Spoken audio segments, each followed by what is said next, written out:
Well, welcome everyone. My name is Sarah Pearson. I'm the assistant conductor for the Symphony of Northwest Arkansas, and I'm joined today by my good friend Stewart Goodyear, who is our guest artist coming up for our concert on Saturday, April the 19th at 7:30 p.m. The concert is titled American Voices, Rhapsody in Blue. Welcome, Stewart. Glad to be here. Great Thank to you talk so to you. much. Yes. Well, I want to talk about the music, obviously. But before we talk about the music, I would love to get to know you a little bit better so our audience can feel like when they come to the concert that they have a friend.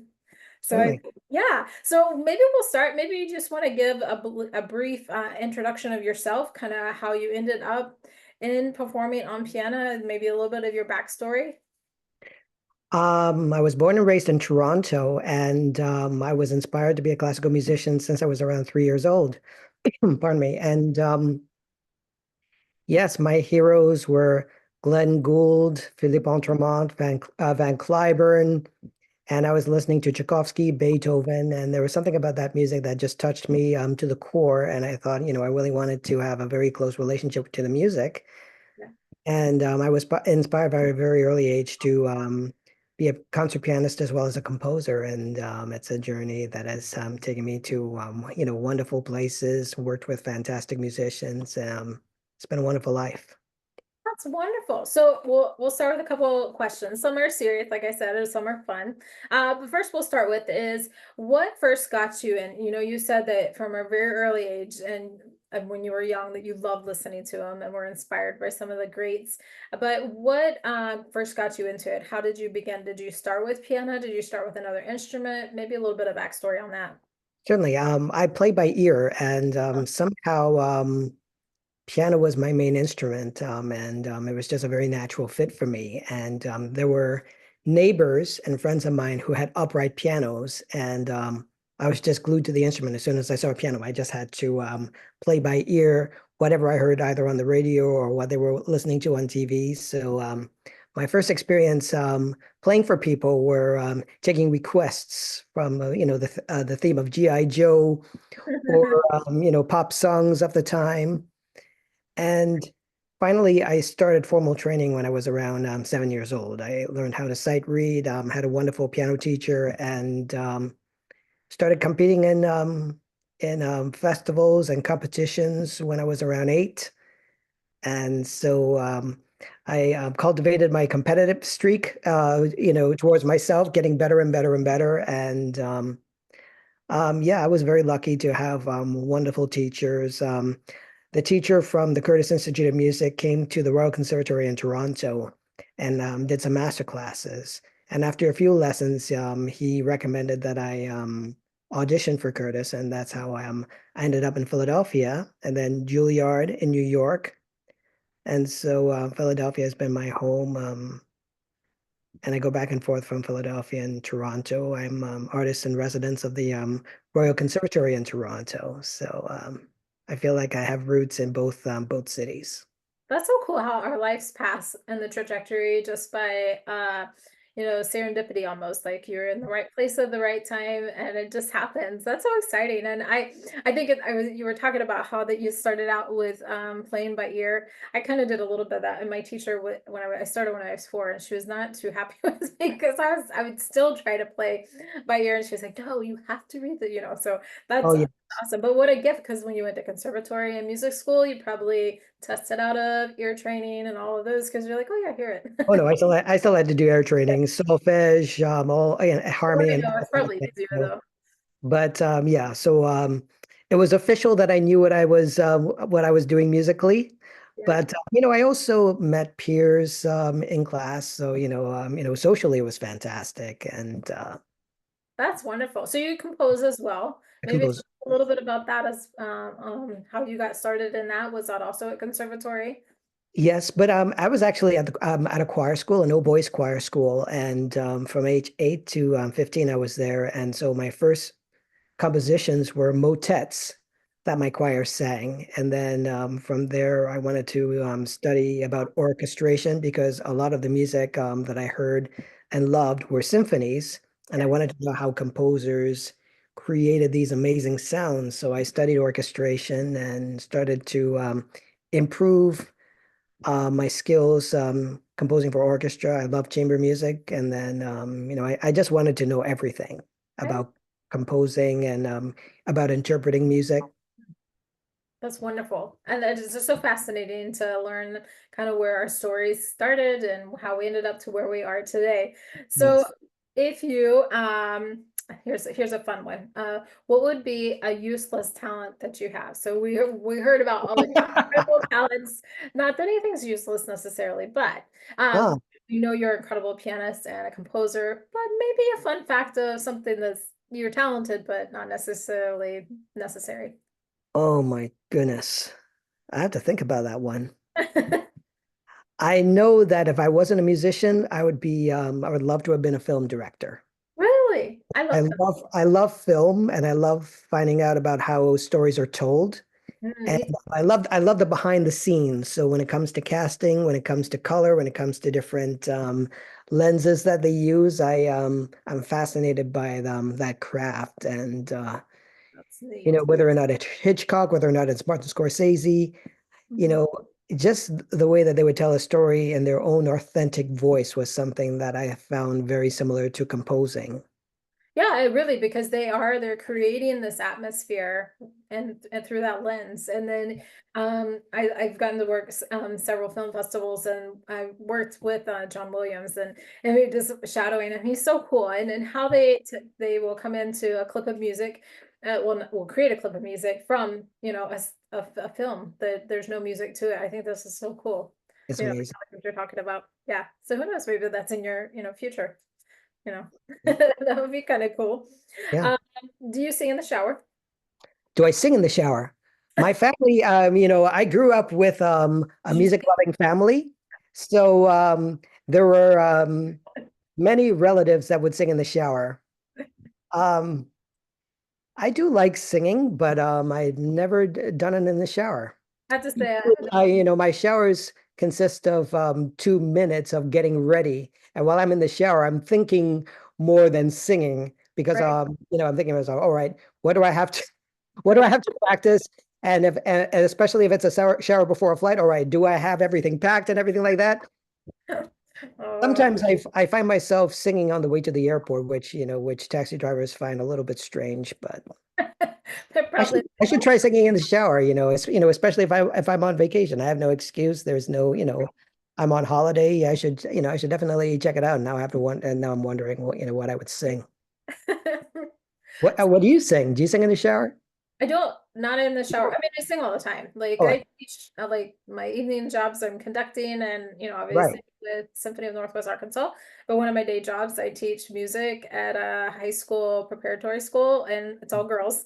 And so I teach a chorus there as well. They actually sang with me last year at my debut at Carnegie Hall. So that was really cool. Wow. That's Yeah. fantastic. Yeah. So what's your like your favorite motet, your favorite composer for voice? Favorite composer. Well, I think my most recent one that I like is Elaine Hagenberg. I just did her Illuminare like 2 weeks ago with the Cleveland Orchestra that I lead, and it's just incredible writing. I'm not sure if you're familiar with her, but it's in Latin. It would be almost like your modern kind of a requiem. It's like it's got something in every movement that just really ties it together. She paints a great picture of a storytelling. So I think that's the most recent one that I would say that I just Fantastic. really love. I love them all, obviously, but Yes. yeah. So you were talking about early on, you had a great piano teacher, and then you had other teachers. Who would you say has been the most inspiring to you in your path to being a pianist and to being a musician in general?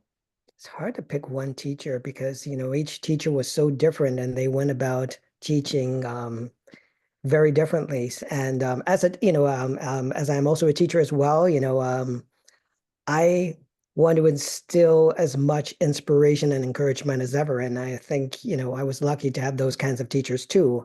Some were from the German school, some were from the Russian school, but they all were really passionate about what they were teaching. And I learned so much from them. So it's hard to pick one, but they were definitely mentors to me as well as, I attended an acting school actually when I was in New York. And Actor too?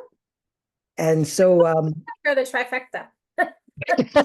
I'm no actor, but I was so fascinated by that art form too, you know, when it came to film.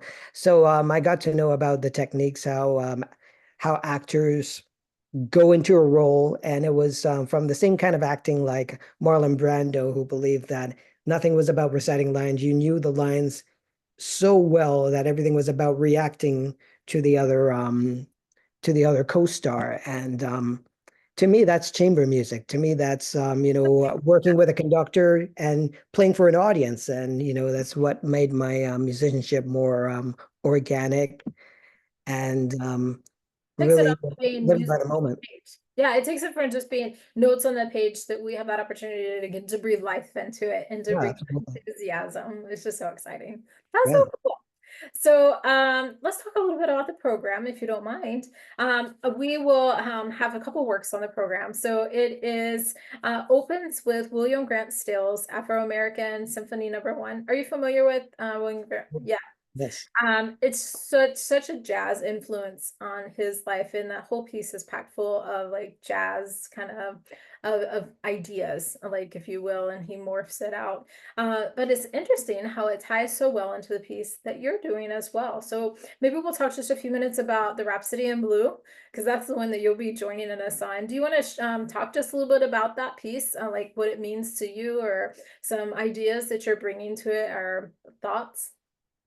My introduction to Rhapsody in Blue was I was 4 years old when I first heard that piece, and just like I imagine the audience at that first performance hearing that clarinet wail that just that just sets up a mood for that whole piece was so arresting. I never heard like it felt like a human voice. I felt like I was hearing gospel. I was hearing something being manifested in this wind instrument, and I thought, all right, what is this? And so I heard it more and more and more, and was I didn't know anything about jazz yet.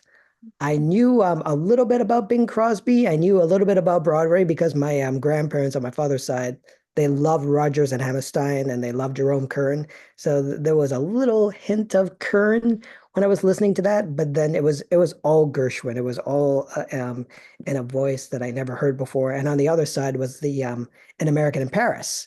Oh, absolutely. And Oh, hearing both of those were something where I was like, all right, I need to get to know this guy because his voice is so arresting and so compelling. Um, it was also my introduction to New York. I remember the cover of the Gershwin album, and there's a guy who was definitely not Gershwin, but an actor in a trench coat yep. with two ladies behind him with a cardboard black and white background of Times Square. And that was my introduction to Rhapsody in Blue. So every time I hear that piece, I always think about Times Square. I always think about Manhattan and just that speed and that energy. That hustle and bustle of it. I think when Gershwin wrote it, like 1924, he was on a train ride, right? And he was using the ideas that he was hearing from the rhythmic of spin of the wheels on the track, and he got some ideas from that, along with the Yeah. jazz. And it's just really cool how like composers like yourself, that they come up with things in their daily life that influences what they're going to write. Yeah. I'm sorry, I left. I'm visiting my aunt and I accidentally locked the door. Oh no. Sorry. And And this so is I'm so now so I'm now just letting her in. Sorry, Aunt. Wait a second. I double locked. I'm such a New Yorker. Speaking You're of, good. sorry about that. So sorry. No Hello. worries. It's called the human condition, and we all do it. So now Oh my goodness. yeah, Yeah. So yeah, double lux in Manhattan. absolutely. The apartment living, the yeah, just the neighbors, the attitude of New York was something that was quite interesting. So How long were you in New York? I mean, I know you're in Philadelphia now, and that's kind yeah, of so I was there for maybe around 11 to 12 years actually. that's awesome. Now, did you Yeah. go to school with Paul at Juilliard? Is that how you guys got connected, or have you Yes. ever? Yeah, yes. I think that's exactly how we met. So we Yeah, were New Yorkers together. We hung out, had coffee, and yeah, we've known each other for a very long time.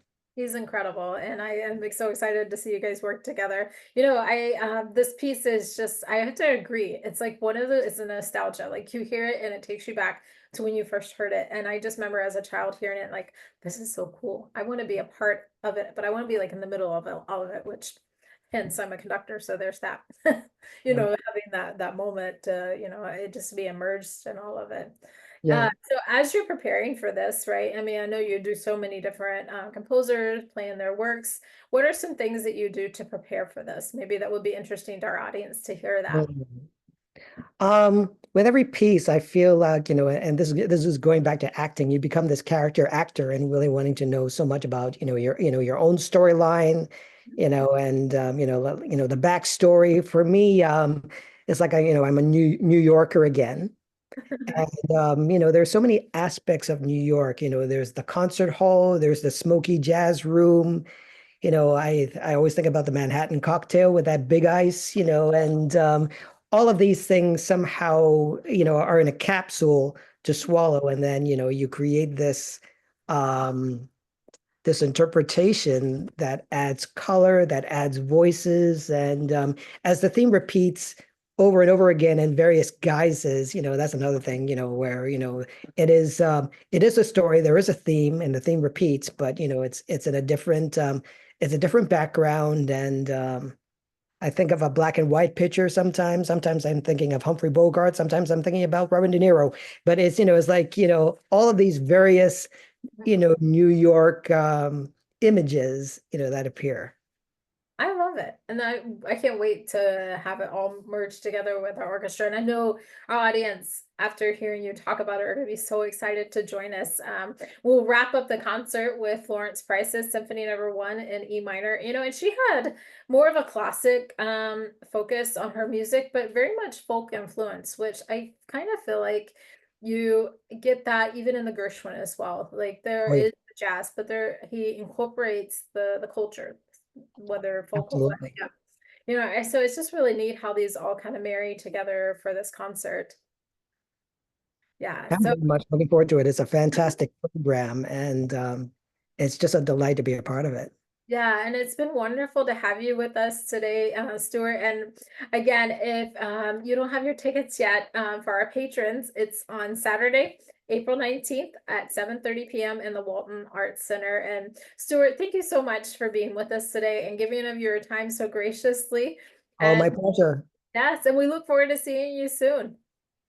I look forward to it. Yes, Very. thank you, everyone. We'll see you in just a few weeks together. Bye.